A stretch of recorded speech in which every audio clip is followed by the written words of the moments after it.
It's time for a power-packed panel with three of the most influential investors in India to decode the investment opportunity called India Inc. I'm sure you don't want to miss this one. So can we have the bell in the pre-function area? Can we have all our delegates join us? Ladies, we need your presence back in the main ballroom.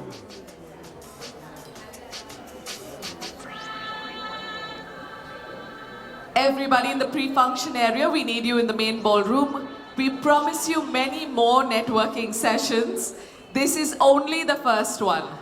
So kindly join us in the main ballroom. Come on in, take a seat, and the panel is about to begin. All right, let's move right ahead. Our first guest heads the Indian operations of TA Associates Advisory Private Limited, focusing on investments in companies in India and other emerging markets. He has advised on over 11 investments across financial services, technology, business services, and manufacturing. He joined TA in 2010 and has more than 15 years of experience in the private equity industry.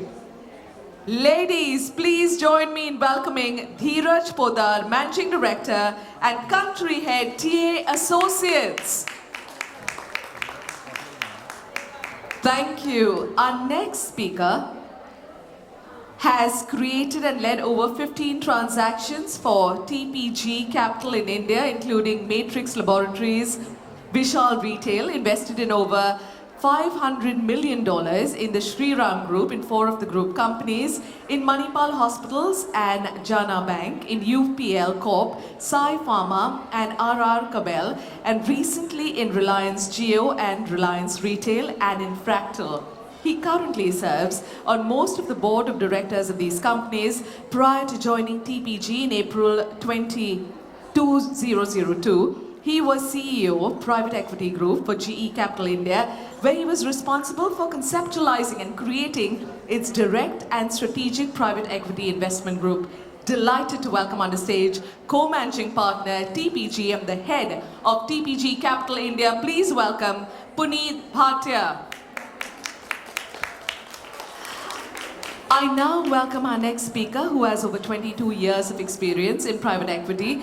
She joined Advent in 2009. She has led and is managing investments of over $4 billion at Advent India across various sectors. Prior to that, she worked for almost a decade at ICICI Venture, which at the time was the largest private equity firm in India. She has experience in sourcing and negotiating transactions and advising on the management and successful exiting of investments through both sale to strategic buyers and listing of companies. Ladies and gentlemen, please put your hands together for Managing Partner and India Head, Advent International, Shweta Jalan. And joining us to moderate this session, please welcome Founder Vinpi, the host of our Fireside Chat. Welcome.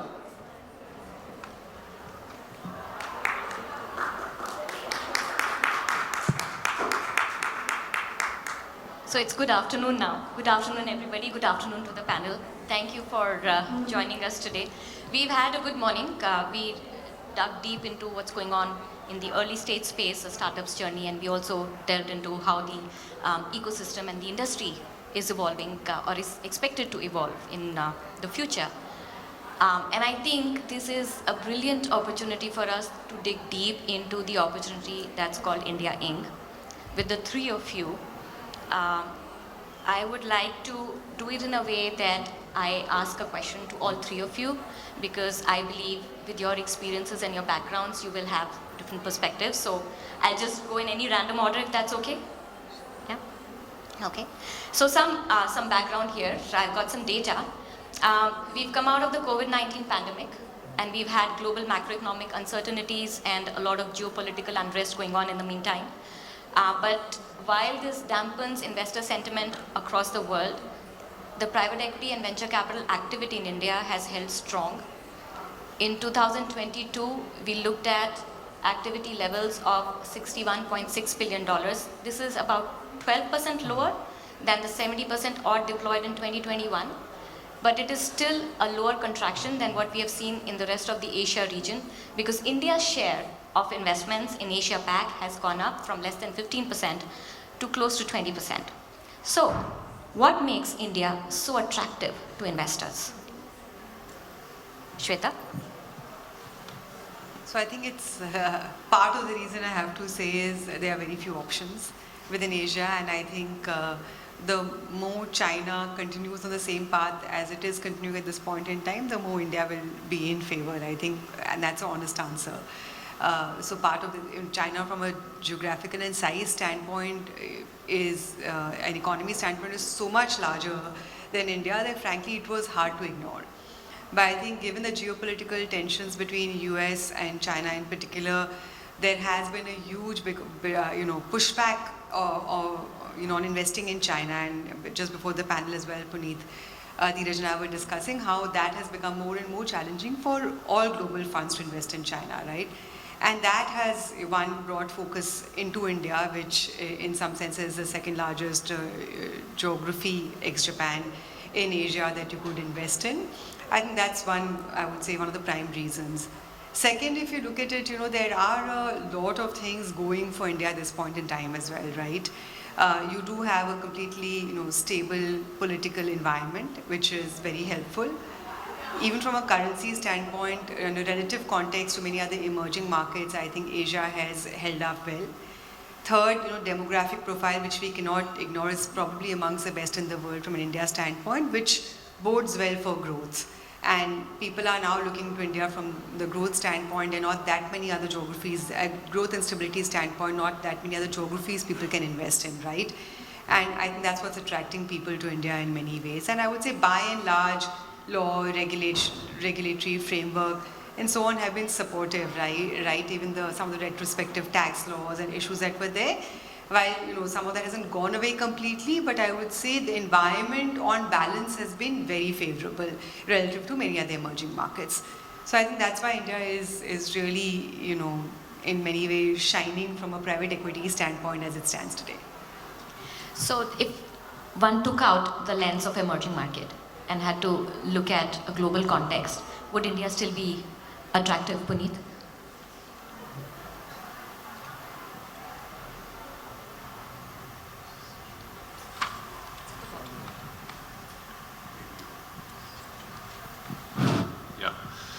Yeah, so India does stand out.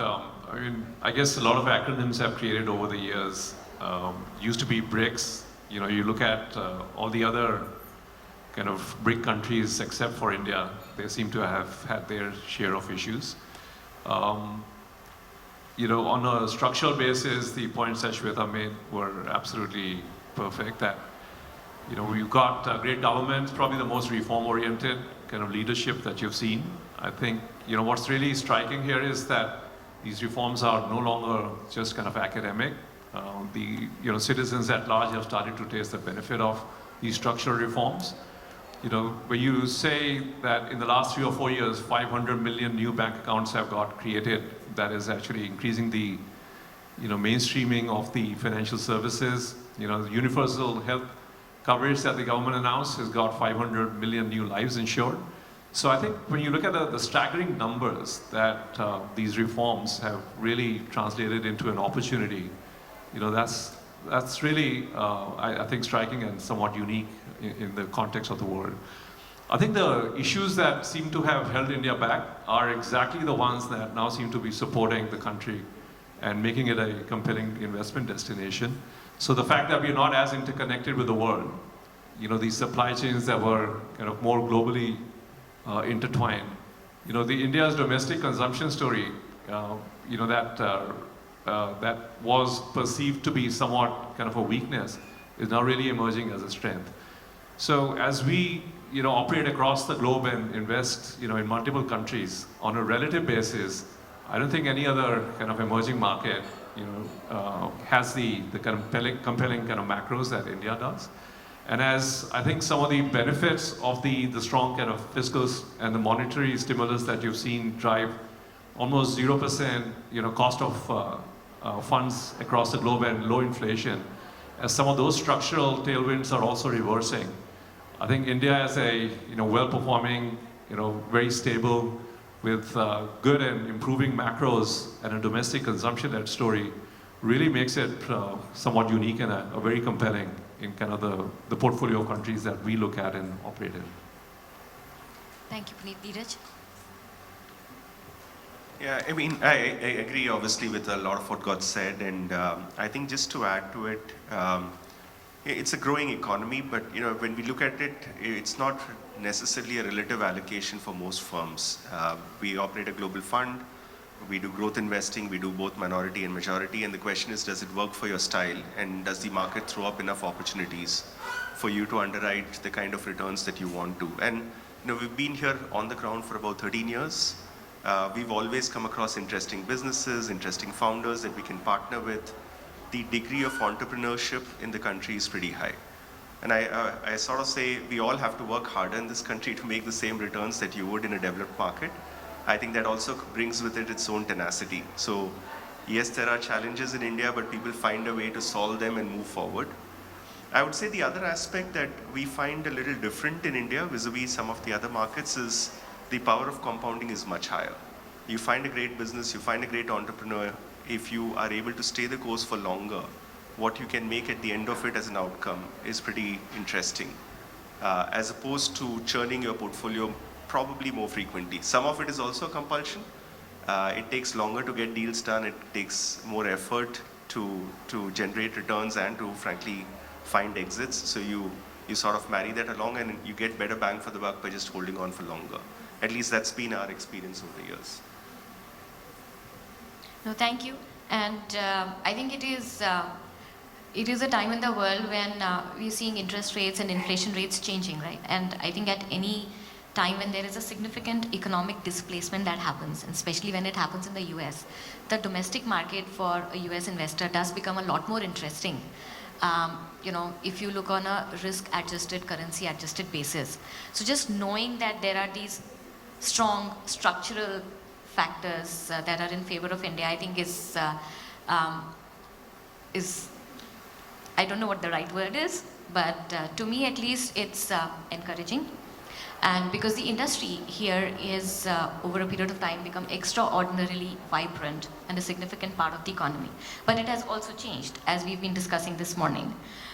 So how have you, in the sphere that you operate in, seen the investment opportunity evolve, and how has your lens evolved, especially if you compare the pre-pandemic and the post-pandemic area? And if I could request you to please share some anecdotes, maybe some experiences with some portfolio companies or some deals which really shed light on what has driven that change in your lens or change in your thesis. So, maybe I'll start a little bit top down in terms of the market itself, right? So market itself, from when I started working in private equity in 2000 versus now, it's become a relatively mature asset class. At that point in time, we used to walk into people's offices and explain to them what private equity is, right? And between private equity, venture capital, seed fund, angel fund, there was no distinction. From there to today, I would say from the regulators to anybody in like corporate India is very, very well aware of this as an asset class itself. Two, I think if I look at even the last decade, massive evolution in terms of deal sizes. At that point in time when we started Advent India in 2009, we were told that a minimum check size has to be $75 million, and mind you, $75 million, and we were like, whoa, this won't work, right? We will just not find enough deals. That was a large check at that time. Right? We won't find enough deals to do. How will we occupy ourselves? And to layer on that, top of that, control. Both of that was like practically very difficult to run a business.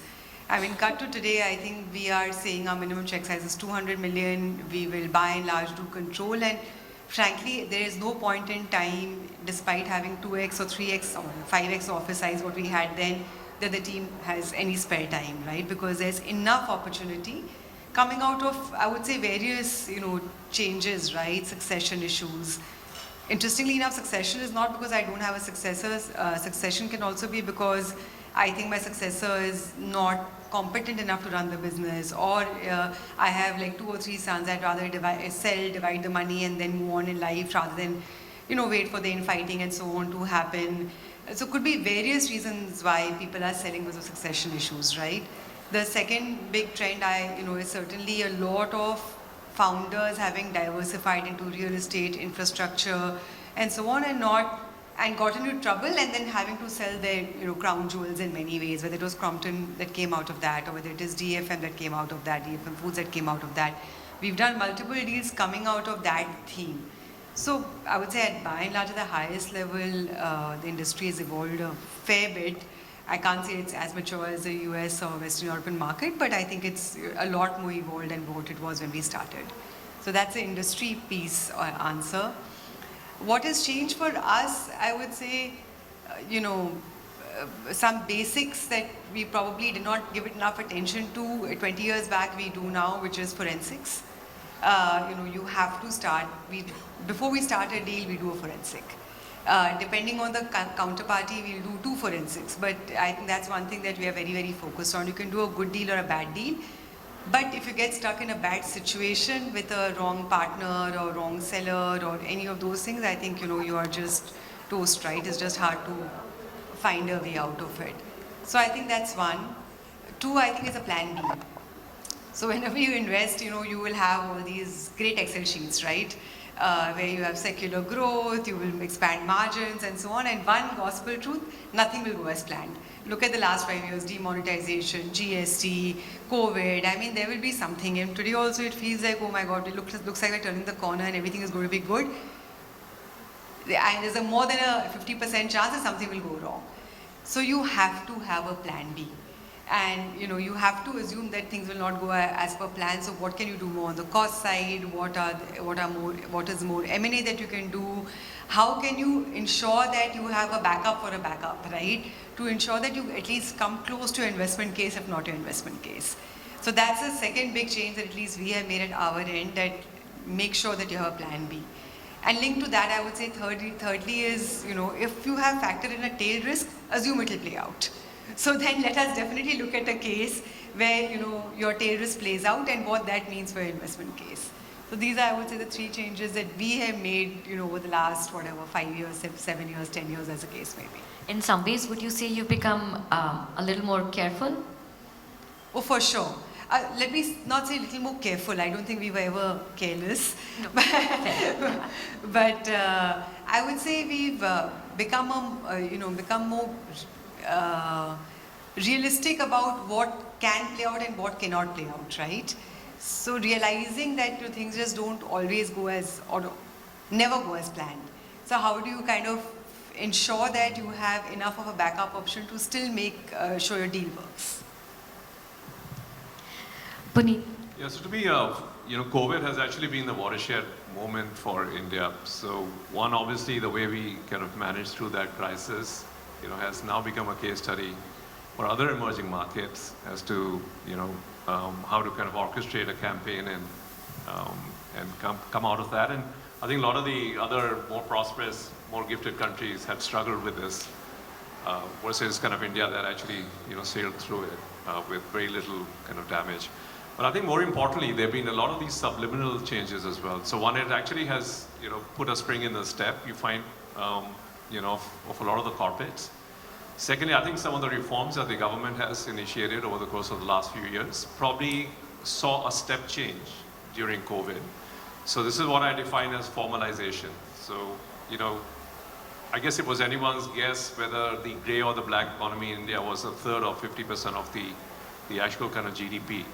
But, with the GST, the fact that a lot of these, cash dependent and cash driven businesses were starved of, this informal cash that was supporting their businesses. The fact that the global trade, this Hawala trade that used to exist between India and China, probably was put on the back foot.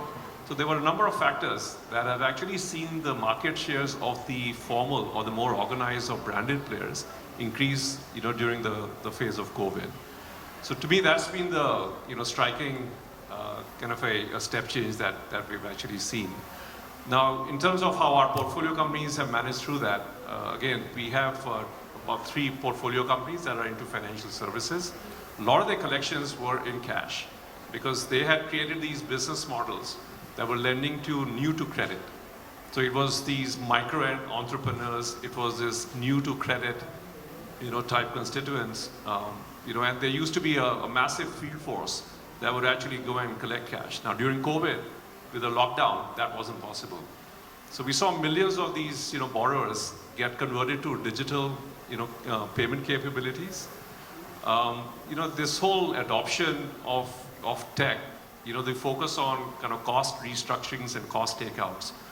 And the fact that there's a newfound kind of optimism around how the domestic consumption is kind of now growing.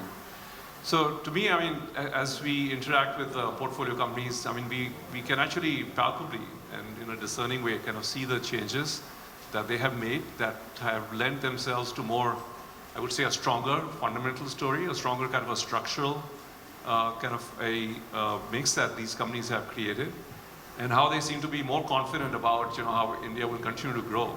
And I think to me that was really a confluence of the government reforms that have now started to take effect, as also what played out during COVID that I think has really crushed the kind of informal sector.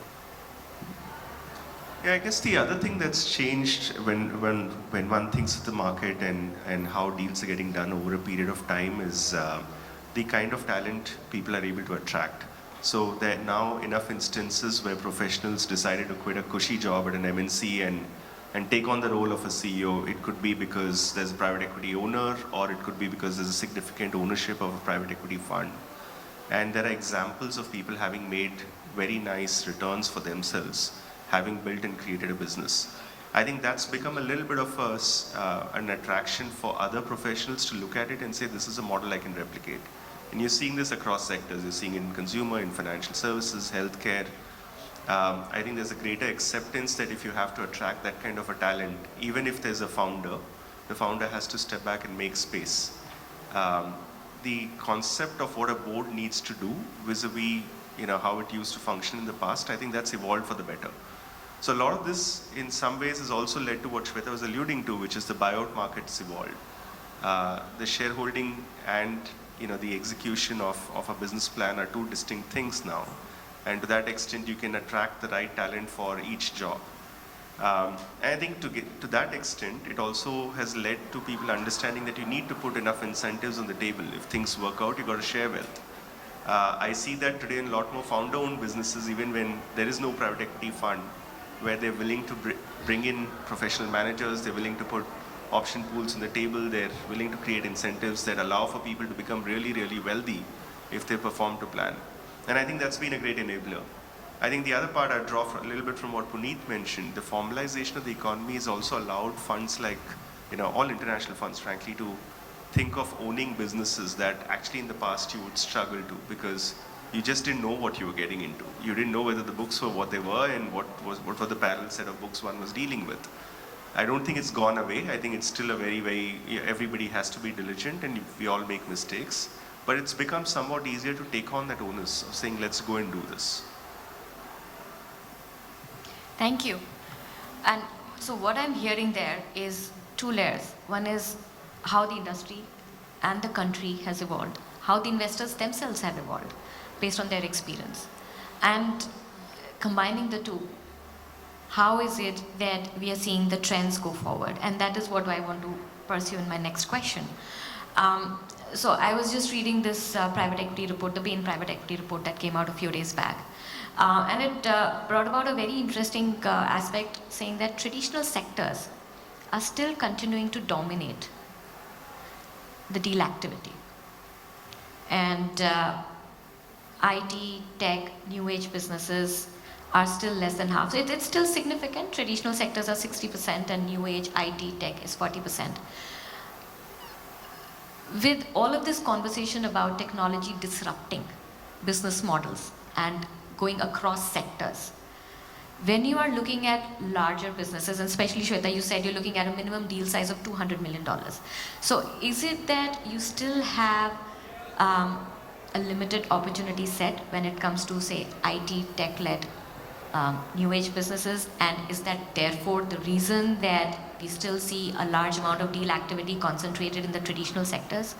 Or is there something so attractive about these traditional sectors? You know, I think they mentioned healthcare, and we saw some fantastic IPOs last year on healthcare.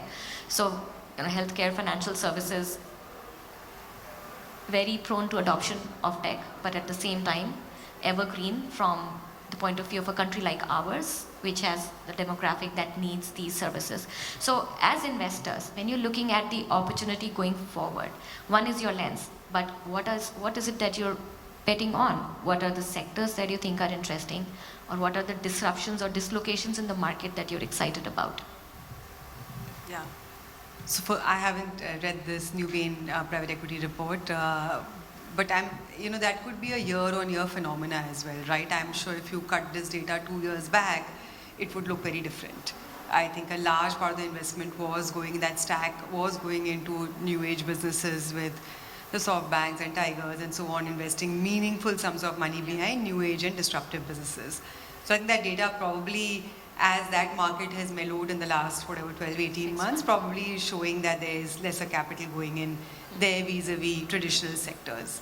So I think that's sort of one comment I'll make. Secondly, from our standpoint, we frankly don't invest in what you call new age businesses. Also because of our fund mandate, right, which is really to look at more cash flow generating, highly profitable scale businesses, right?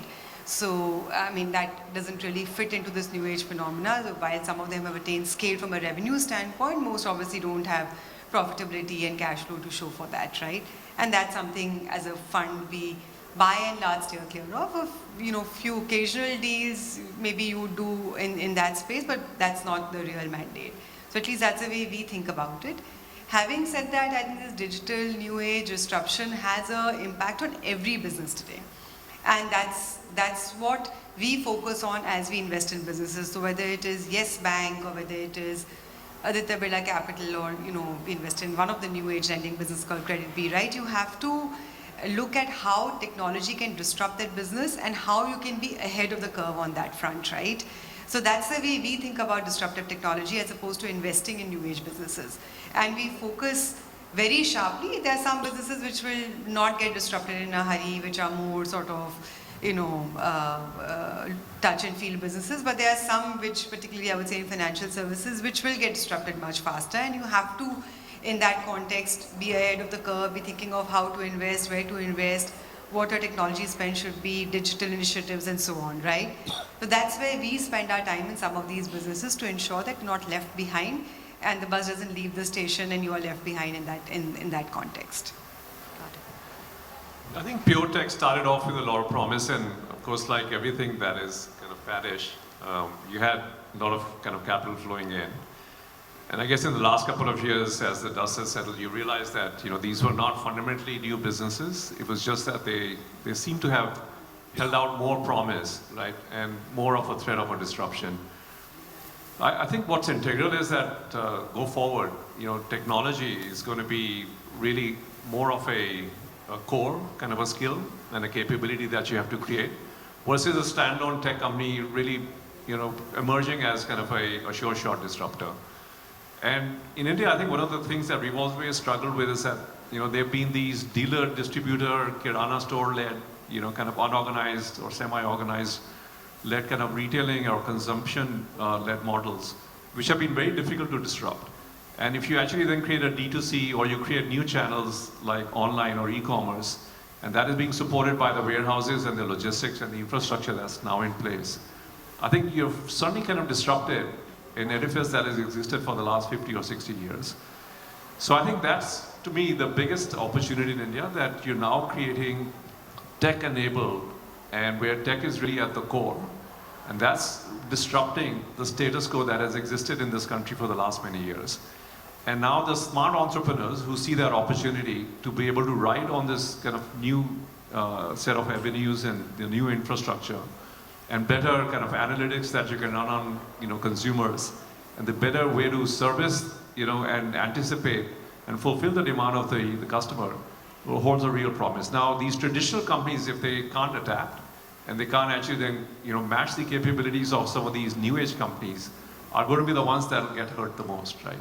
But just the fact that you have created a more tech-enabled company doesn't itself lead to a better promise. So some of our portfolio companies, for instance, started off as a e-commerce or an online player, and now 50% of their revenues are coming from offline stores, right? And so I think there will be convergence as some of these traditional companies embrace, adopt, and excel at what the new age tech really affords itself to be a business kind of a differentiator.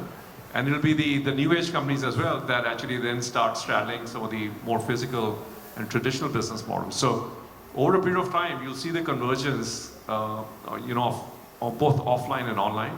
And it's going to be the companies that actually execute, against this promise the best that will continue to, flourish. Yeah, in terms of where we focus, I don't think we necessarily sit back and think whether it's something's new age or not. It's really about size, scale, and whether it fits your mandate. I think Shweta alluded to that. But I do think that when you see the pace at which a lot of companies innovate and what they want to do, it makes us take a little bit of a pause as to what are we investing into and how relevant would that business be 8 or 10 years or 15 years from down the road. And we do spend a lot of time with the management teams understanding whether they have the thought process that they need to evolve their business rapidly enough. I think incumbents do have an advantage if they understand that they need to change, because they already have the scale, they have the profitability, they have the position in the industry. Banks are an example. I mean, the large banks today in India are very, very tech savvy compared to where, say, traditional banks used to be. And to that extent, fintechs do have a challenge in competing vis-a-vis them. They have strong brands, they have scale. We've seen that, we have a mutual fund distribution business, again, space where distribution, there are a lot of new companies trying to disrupt the space. But as an incumbent, if you invest in technology quickly enough and adopt it, then you get the benefit of it. So I think it's more a risk factor that you think about, simply because our mandate is not to go in too early and see what happens. I do think the other part is, like every new asset class or any new trend, it takes a while for it to settle down and for the dust to settle, for the best companies to emerge. We may have seen a little bit of that in the last 3-4 years, where many businesses got funded and that became part and parcel of what was driving the momentum. If funding does slow down and that space does become more efficient, I'm hopeful that there'll be a deal flow coming out of that in a few years from now for us. And we're big investors in tech in the West, but these are large enterprise software businesses which generate a lot of EBITDA, very strong business models. I'm pretty sure that some of that will come through in India in the future. Yeah, thank you. So what I'm hearing is that yes, tech is there and it's disrupting everything, but we are still a few years away from where we could have the deal flow, as Dheeraj mentioned, of businesses that have the profitability and the scale together. Yeah, okay, thank you. I am just keeping an eye on the timer and I don't want to skip my favorite segment. So I have a rapid fire. Okay. Your investing sentiment for the next 12 months. Shweta. Cautious. Okay, sorry. Bullish or cautious? I'll give you two choices. Cautious? Cautious. Okay. Puneet? Bullish. Dheeraj. I would be cautious. Okay, so cautious wins over there. A little bit of a repetition here, but what do you bet big on? One thing. Sector, theme, people, business model, margins, cash flow, profitability, whatever, but one thing. We'll start from Dheeraj this time. Okay. People every time, subject to the business model. Yeah, we bet on angles, but if there was a second choice or the universe was limited, then people. Shweta. My answer would be similar to Dheeraj actually. It will be macro and sector and people. Sector and people. It's hard to say one, right? A bad business with good people beyond a point can't do much. That's true. And a good business with bad people beyond a point can't do much. Yes, that's true, that's true. Emerging opportunity that you're excited about. We'll start with Puneet.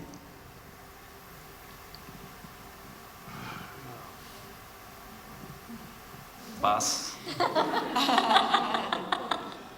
No, we are excited about India, right? Yeah, I think consumption. You're the one who's bullish. Yes. So to me, consumption, and we don't have to rationalize or explain our choice. No, you don't have to. Okay, consumption. Dheeraj. It's a tough question for a late stage fund. Honestly, it's always going to be more of the same. So I don't think it's about a new idea.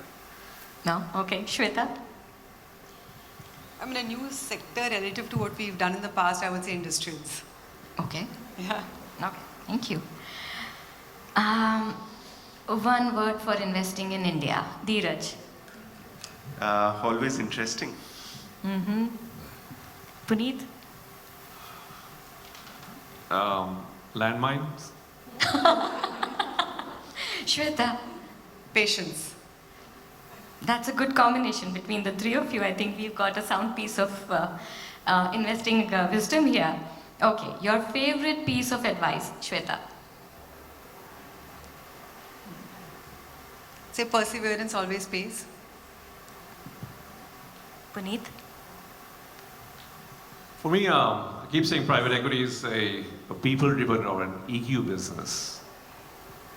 Interesting. Yeah, I would say trusting your gut. All the analysis, diligence is important, but step back and then eventually trust your gut. No, I love that bit because between the two of you, Dheeraj and Puneet, you really brought out this bit about investing is a lot more art than we give it credit for. A lot of the assumption from the outside is that investing is about financial models and Excel spreadsheets. But combining EQ and your gut, you just laid on a lot more. There's a term in our industry for that, which is called GIGO, garbage in, garbage out.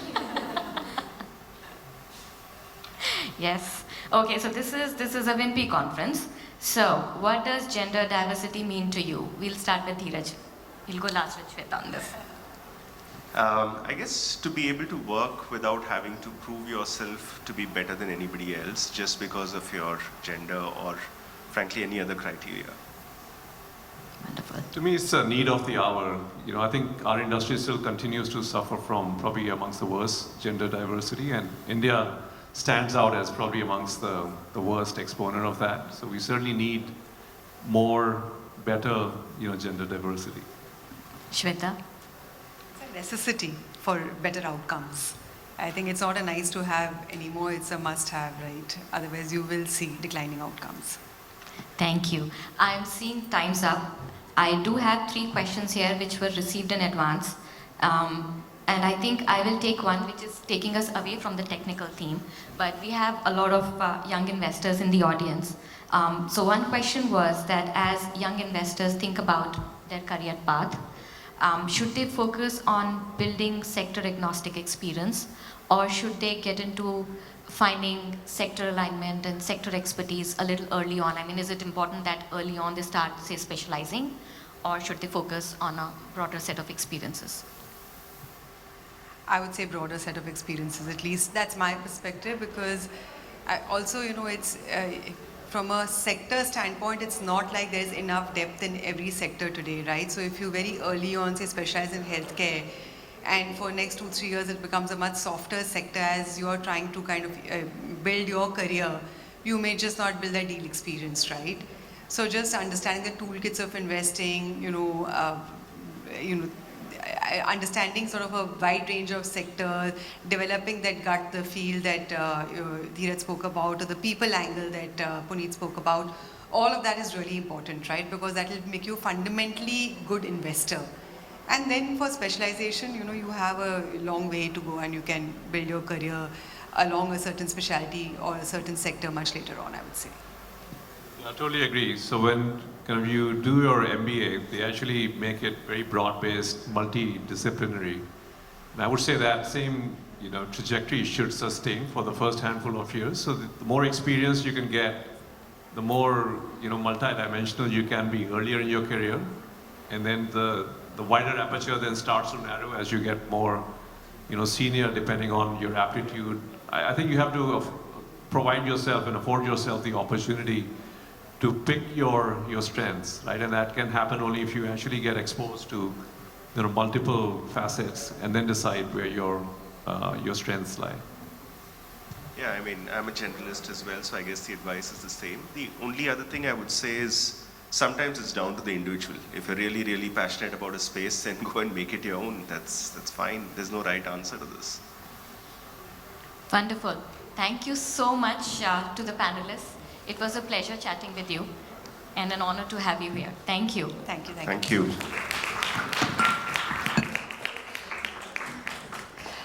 Investing in India, we definitely heard cautious, bullish, cautious, but then we also heard always interesting, landmines and patience. So lots to take away. Ladies and gentlemen, please put your hands together for our panelists, our moderator. We've got a beautiful hamper that's being brought onto stage by Shikha Parikh and Vidhi Jain, Wimpy ambassadors.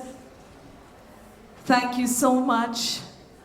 Each hamper is carefully curated with beautiful handmade items by women entrepreneurs. Thank you so much. Ladies and gentlemen, please put your hands together for our panelists on stage, Shweta Jalan, Puneet Bhatia, and Dheeraj. Thank you very, very much. Thank you for joining us. Moderating this session, Nupur Garg. Thank you. We'd like to thank Dheeraj Podar, Puneet Bhatia, and Shweta Jalan. Thank you. Ladies and gentlemen, group photograph. We're going to make sure that we remember this one for sure.